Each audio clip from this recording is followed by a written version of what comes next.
ರೈತ ಬಾಂಧವರೆಲ್ಲರಿಗೂ ನಮಸ್ಕಾರ.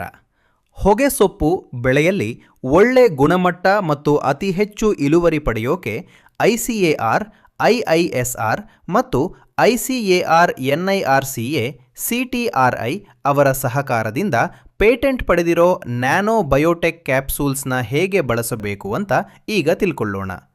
ಇದು ಮಣ್ಣಿನ ಫಲವತ್ತತೆ ಹೆಚ್ಚಿಸೋಕೆ, ಗಿಡಗಳಿಗೆ ರೋಗ ನಿರೋಧಕ ಶಕ್ತಿ ಕೊಡೋಕೆ ಮತ್ತು ಎಲೆಗಳು ಅಗಲವಾಗಿ ಆರೋಗ್ಯವಾಗಿ ಬೆಳೆಯೋಕೆ ತುಂಬಾ ಸಹಾಯ ಮಾಡುತ್ತೆ.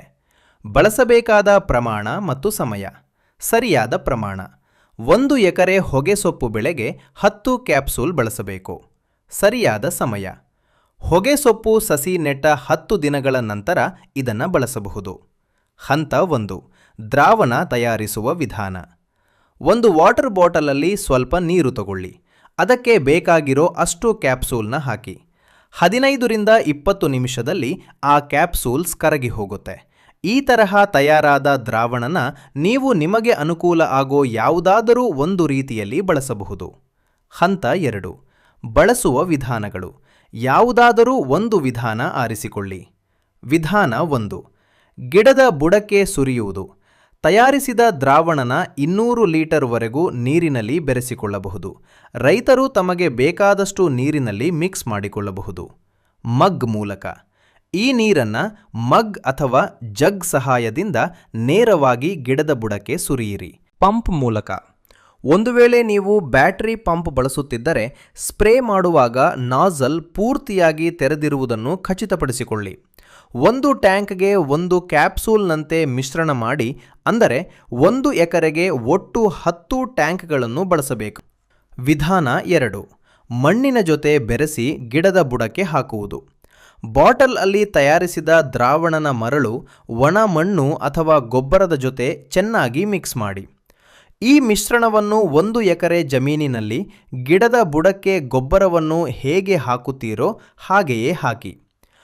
ಉಪಯೋಗಗಳು: ಇದು ಮಣ್ಣಿನಲ್ಲಿರುವ ಸಾರಜನಕ, ರಂಜಕ ಮತ್ತು ಪೊಟ್ಯಾಷಿಯಂ NPK ಅನ್ನು ಬಿಡುಗಡೆ ಮಾಡುತ್ತದೆ. ಇದರಿಂದ ಗಿಡದ ಬೇರುಗಳು ಅವುಗಳನ್ನು ಸುಲಭವಾಗಿ ಹೀರಿಕೊಳ್ಳಬಹುದು. ಬೇರಿನ ವ್ಯವಸ್ಥೆನ ಗಟ್ಟಿ ಮಾಡಿ ಗಿಡಗಳು ಮಣ್ಣಿನಲ್ಲಿರೋ ಪೋಷಕಾಂಶಗಳನ್ನು ಚೆನ್ನಾಗಿ ಹೀರಿಕೊಳ್ಳುವ ಹಾಗೆ ಮಾಡುತ್ತೆ.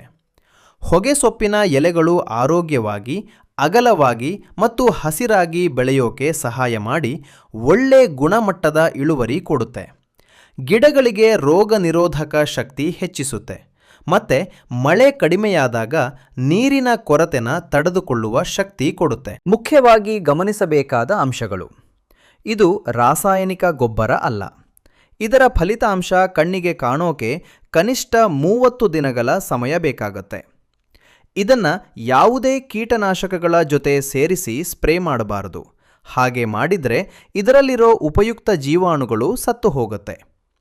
ಈ ಕ್ಯಾಪ್ಸೂಲ್ ಬಳಸಿದ ಮೇಲೆ ಕನಿಷ್ಠ 24 ಗಂಟೆಗಳ ಕಾಲ ಯಾವುದೇ ರಾಸಾಯನಿಕ ಔಷಧಿಗಳನ್ನು ಬಳಸಬಾರದು. ರಾಸಾಯನಿಕ ಗೊಬ್ಬರಗಳನ್ನು ಅತಿಯಾಗಿ ಬಳಸಿದರೆ, ಬೇರು ಕೊಳೆತಿದ್ರೆ ಅಥವಾ ಸರಿಯಾದ ಪ್ರಮಾಣದಲ್ಲಿ ಬಳಸದೇ ಇದ್ದರೆ ಫಲಿತಾಂಶ ಸರಿಯಾಗಿ ಬರದೇ ಇರಬಹುದು. ಹೆಚ್ಚಿನ ವಿವರಗಳಿಗಾಗಿ ಮೈಸೂರು ಜಿಲ್ಲೆಯ ಹುಣಸೂರಿನಲ್ಲಿರುವ ಕೇಂದ್ರೀಯ ತಂಬಾಕು ಸಂಶೋಧನಾ ಸಂಸ್ಥೆಯನ್ನು CTRI ಸಂಪರ್ಕಿಸಿ ಅಥವಾ ಕೃಷ್ಣ ಆಗ್ರೋ ಬಯೋ ಪ್ರಾಡಕ್ಟ್ಸ್ ಅವರಿಗೆ 912-124-866 ಸಂಖ್ಯೆಗೆ ಕರೆ ಮಾಡಿ.